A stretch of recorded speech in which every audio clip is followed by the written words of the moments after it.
Now that we have your attention, are you tired of listening to the same old bands over and over again? Stop it. Get some help.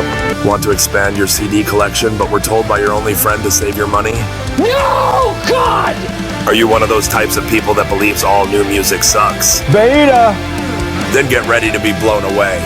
Severed Angel is back with their new album When Eternity Ends on No Life Till Metal Records, featuring the hit singles Through the Eyes of Time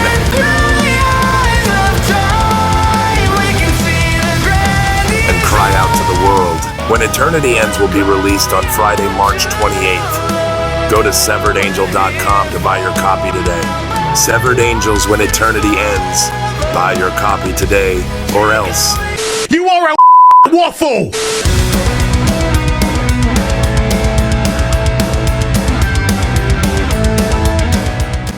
Ladies and gentlemen, how do?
Your host, Wayne Newton, Greg Narlow, and Lou Mavs.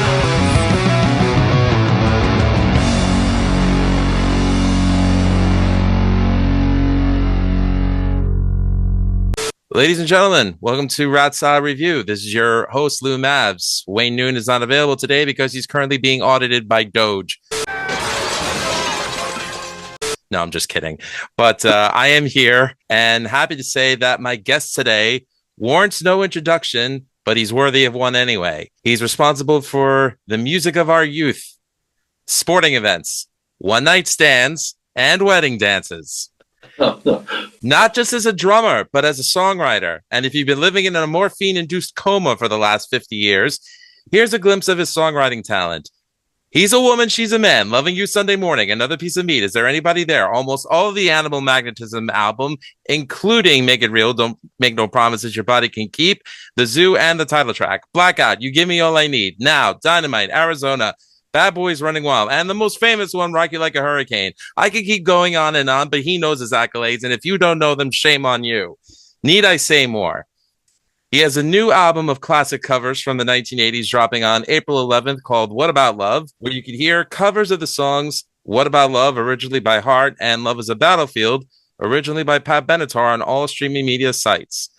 In my eyes, and the eyes of many around the world, this man is a respected and respectable musician whose work and reputation speaks for itself, and we're proud to have him here on Ratsa Review. Willkommen to Ratsa Review, Herman Rarebell.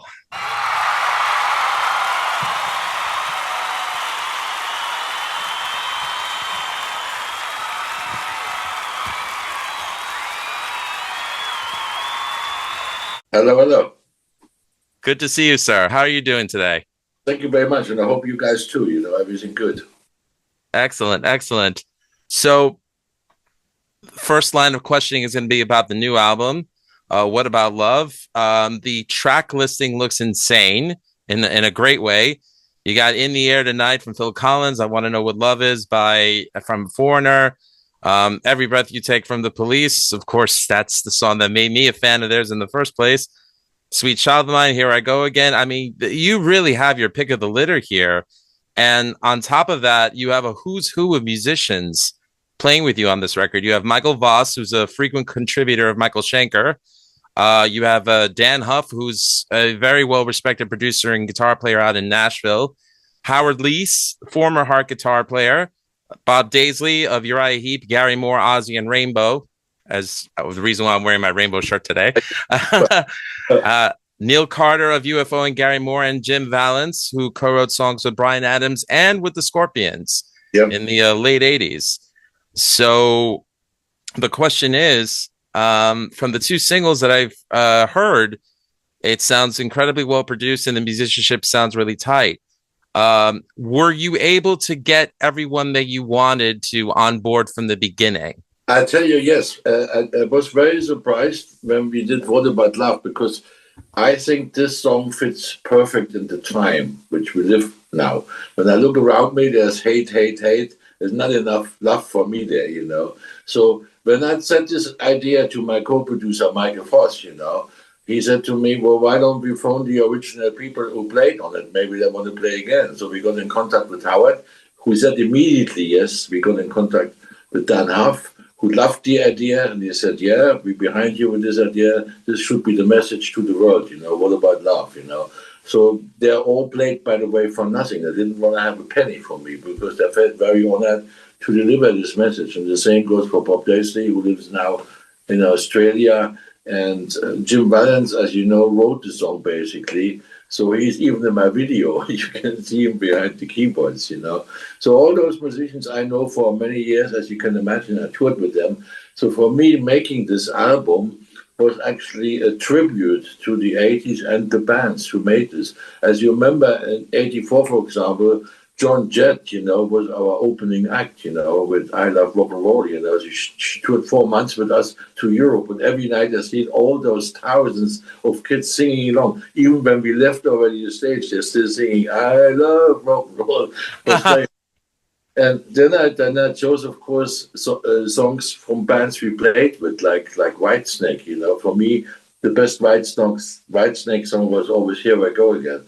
So it was for me an honor to put it in the set. The same goes Foreigner, the best hymn I ever heard, you know, Want to Know What Love Is.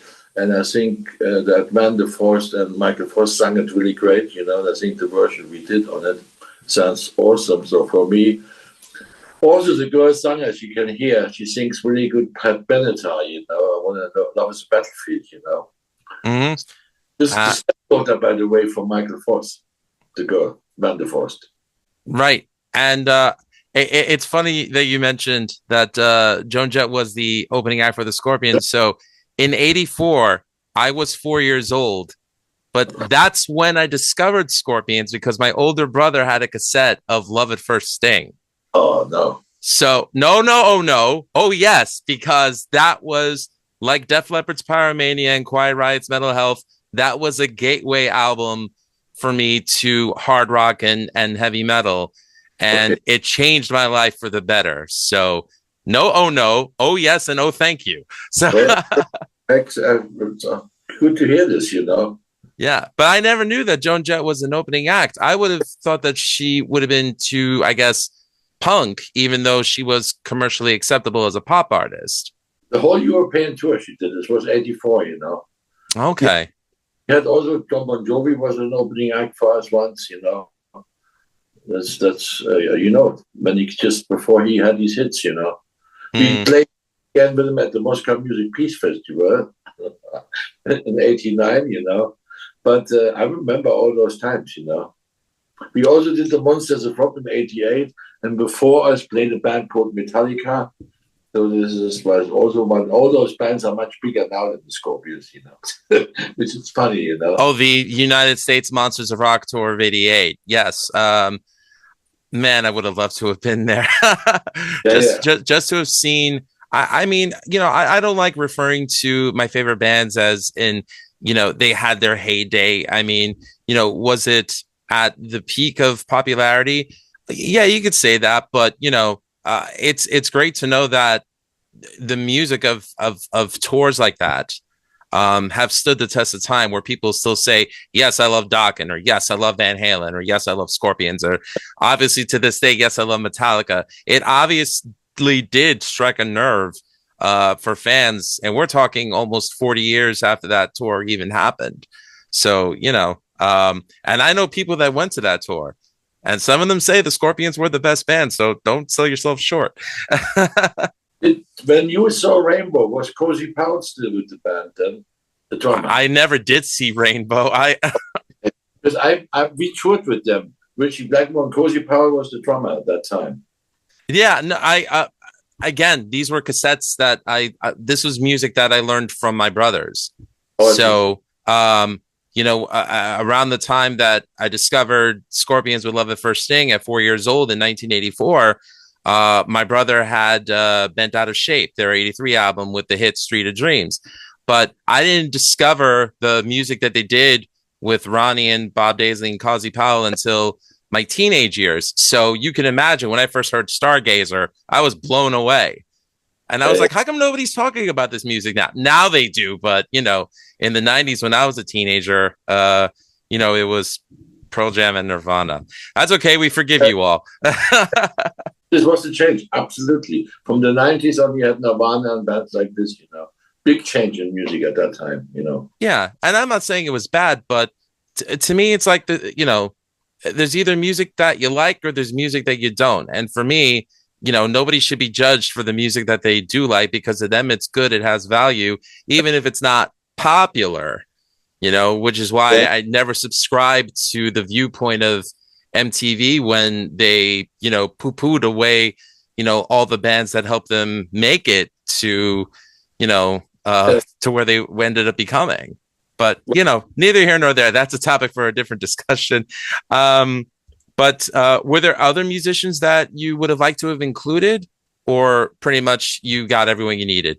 I did already before albums where I had, for example, different singers, for each song, And this time it was more important for me was the song, which the songs I really found were outstanding songs in the 80s. Also for me, the 80s with Scorpions were the golden years. Personally, we had all the hits, and half of that, and of those hits I was involved in. You just read all the things I wrote, so I just remember, my God, you wrote a lot of stuff, Were there other songs that you would have liked to have recorded or did record that didn't make the final cut? No, I think, I picked the right songs because all those songs I have also some personal involved with it. Because, as I said, Robert Palmer was a personal friend of mine. I lived for 17 years in the south of France, and he lived in Milano, not far away, 2 hours by car. So I visited him many times, and he came to my wedding. So I'm very sad when he passed away, But as I said, with Whitesnake, we did many tours, foreigners. We met him at many festivals. So all those bands, like especially with Heart, we did another Heart song in there, This Dreams, because it was another good song for the girl singer, Vanderforce, because she can sing like this girl, This is hard to find nowadays. Oh yeah, again, that's another band that I grew up in, and that I heard that album, the '85 self-titled, before I even knew what Barracuda was. So I came late into that, but when I heard the voices of the Wilson sisters, I was just like, my God, this is insane. Lee Good. So, but I'm great choices, and I'm a fan of the writer of these dreams, Martin Page. I was especially a fan of his song from '94 called "In the House of Stone and Light." Very, very, very good songwriter. I never met him, so I wouldn't know. I know the song, Killer Song, That's why I talked to Vanessa Vanderforce, and she said, I would like to do another Heart song.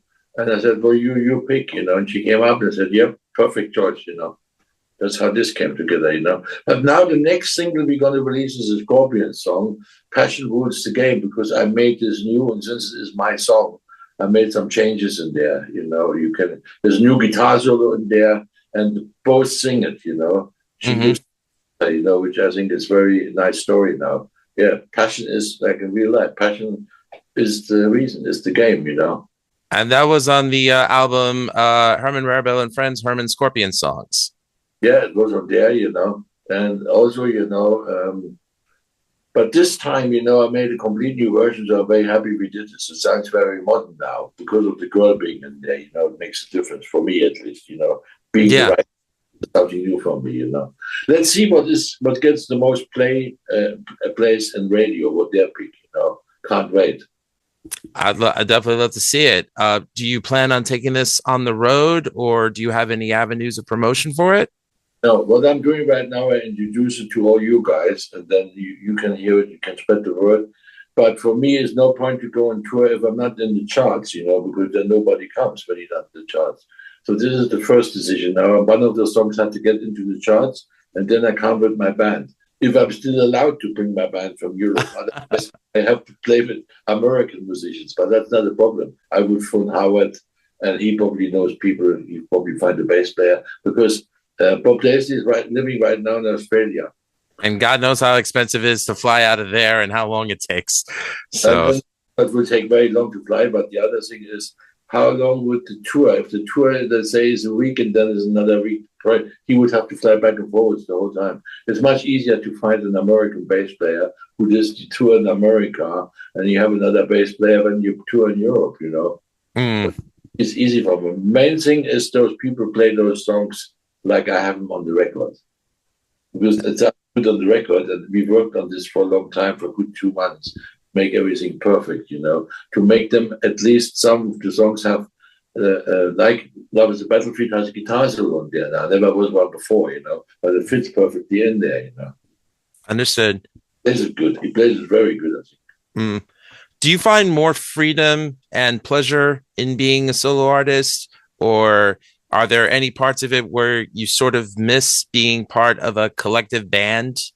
No, not at all, I was with the Scorpions 20 years, Are you married? Happily, yes, for 16 years. But then but I'm married for 22 years. But in the band, you live more intense than in any marriage because you see each other 24 hours constantly, Mm-hmm. For me, that was an important part in my life, but I don't miss it anymore, okay? I'm very happy. My life is now, I can do 24 hours what I want, and not what any other people want for me to do. So I prefer this in life very much. Also, musically, I can do what I like, really, This is why I decided to make an album, because for me, the 80s were the best time in the music history so far. I didn't live in the times of Beethoven or Bach, but for me, living since 1949, the 80s were the most interesting time period for music. The best songs were there. The attitude was great. Life was great. People just had more fun than nowadays, I think, and more love in their heart. Definitely. One of my favorite projects that you participated in was Michael Schenker's Temple of Rock, where you were reunited with your Scorpion bandmates, Michael Schenker and Francis Buchholz. One of my favorite videos to watch on YouTube is the one of the three of you rehearsing in a rehearsal room in Brighton. I live in Brighton since 2008, and the rehearsal room is right across where my house is, So you have to go under the thing, then you're on the beach, and that's where the rehearsal place is. That's awesome. But yeah, I loved in the video, you were rehearsing with classic Scorpions, UFO, and MSG material. And that lineup was on the road for a few years before Michael started Michael Schenker Fest. That was about 2, maybe 3 years total that band was around. You look back on it fondly? Longer. From 2010, we formed the Temple of Rock, the first album, and then we split in 2016. That's probably me, because I told him in 2016, I see no point anymore now to do the same gigs over and over again. Let's meet another time again in life. I'm going to get out now. So I went away in 2016, and been away since 2016, and I feel good about it, Don't forget, I'm 75 now. So if I go out and do a long tour, it better be a tour, where I have not a tour bus 3 months long, where I can fly every day from A to B and things like this, little things, I'm tired too fast. I'm not getting tired from the playing, but the traveling makes me tired. I can understand that. As I mentioned earlier, a lot of the classic Scorpions material was either written or co-written by you.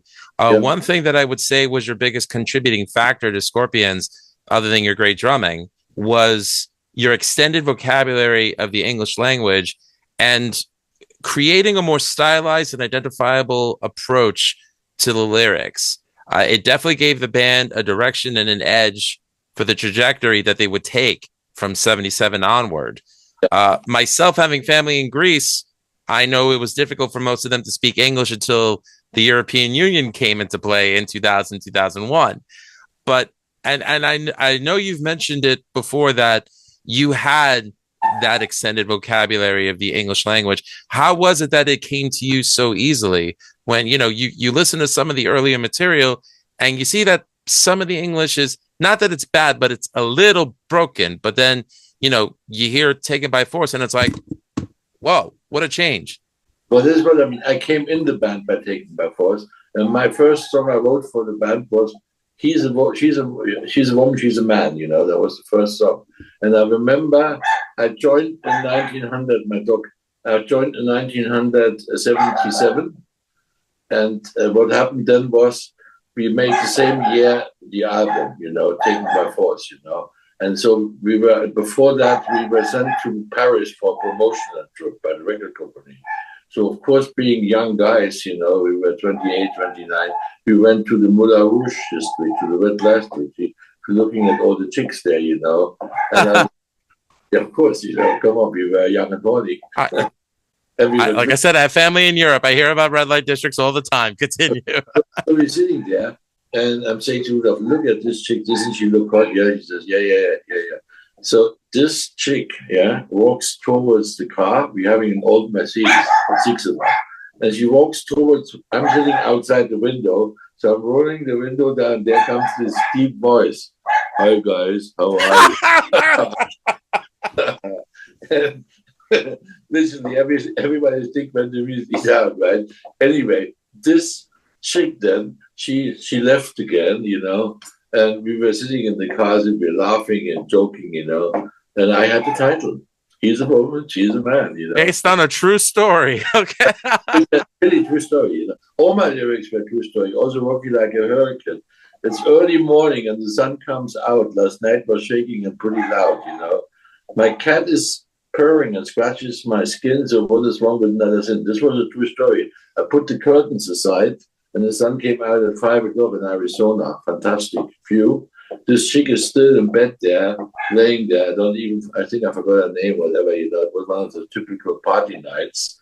And I'm sitting there, and these lyrics were literally done in half an hour, most of it, because it was on the spot. All my lyrics were sexual, because this was my life, sex, drugs, and rock and roll in the 80s, Nothing wrong with that. I mean, it was personal and it meant something. But it's funny that you mentioned that, you came up with the lyrics for Rocky Like a Hurricane in Arizona, because I sort of think of Arizona off Blackout and Hurricane almost as like parts 1 and 2.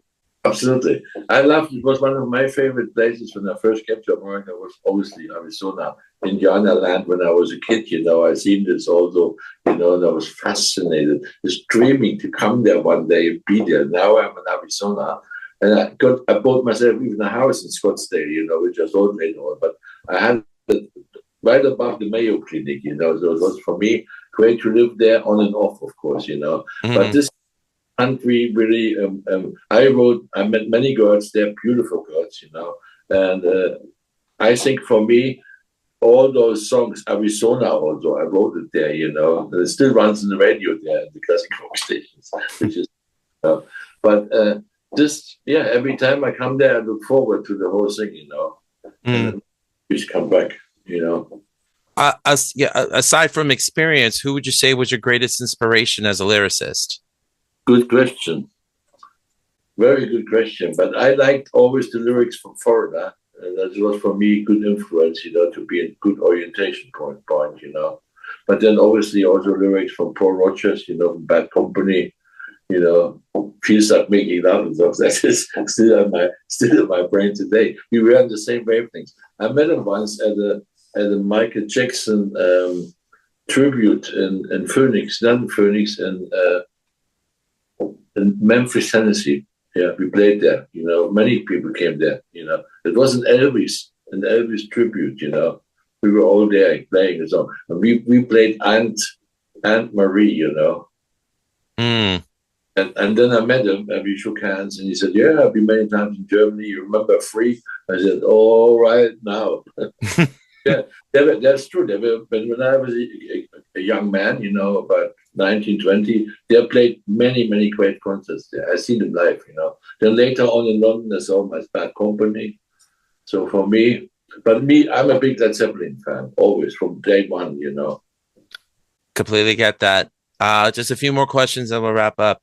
No, I have to leave in about 5 minutes because I have another one that made me 1 and 5 minutes. So, you know what you have to do? Complain about the time of the interview and say you would like to have another one you didn't finish, and then we continue. It's easy. I'm not one to complain. I'm very grateful that we had this time. So I only have 2 more questions and then I'll wrap it up. So when you think about the impact that Rocky Like a Hurricane has made, I mean, you hear it in movies, television shows, commercials, sporting events. It's the song that introduces couples at a wedding. When you think about that, you wrote a standard, a modern day standard.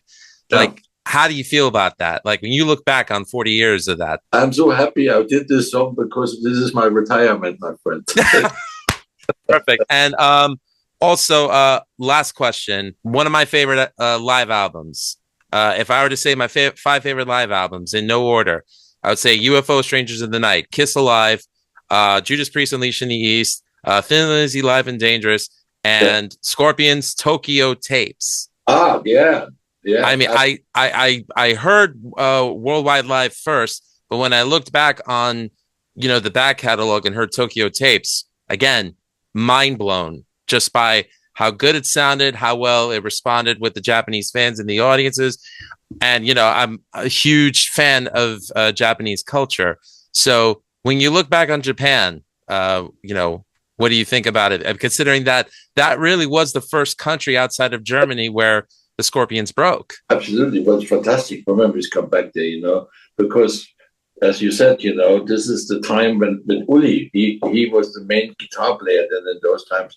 And Eddie Van Halen told me myself, he said to me, my big influence was Uli Ross, I said, I know why, because all the things, then you know where it comes from, I play a Stratocaster because of Uli, so I get that.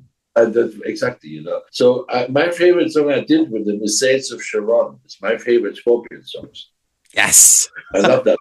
This is my favorite, And your drumming on that is so different because it's not a typical rock beat. It's more of like a disco funk beat playing over like a classically written guitar piece. I mean, the dichotomy it's amazing. Yeah. I did some great breaks in that one, technical wise, So until this day, I remember it was right at the beginning when I joined the Scorpions. We did this song in his apartment. And it was like an afternoon and it was done, We were in the same wavelengths. That's what I mean, Very cool. Last question. If people want to find out more about what you're doing, where can they find you on the internet? Very simple. HermanRarebell.com. Excellent. Herman Z. German, Herman Rarebell. This was a huge honor for me. Lifetime Scorpions fan, lifetime fan of yours as a musician and songwriter. Thank you so much for gracing us with your presence today. Dankeschön. Thank you very much, too. Thank you. Take care. Have a great day, sir. Bye-bye. That was Herman Rarebell from, formerly of Scorpions, but he's got a new album out coming out April 11th called What About Love? Go check it out. Also, don't forget to check out Ba-Boom, Severed Angel's debut album, and Skyward. First album, sophomore album. Third album's coming out March 28th on No Life to Mellow Records. It's called When Eternity Ends. First video for that album is already out. It's called Through the Eyes of Time. Go check it out. And check out more about the band over at severedangel.com. Thanks for watching Outside Review, and cheers to you all.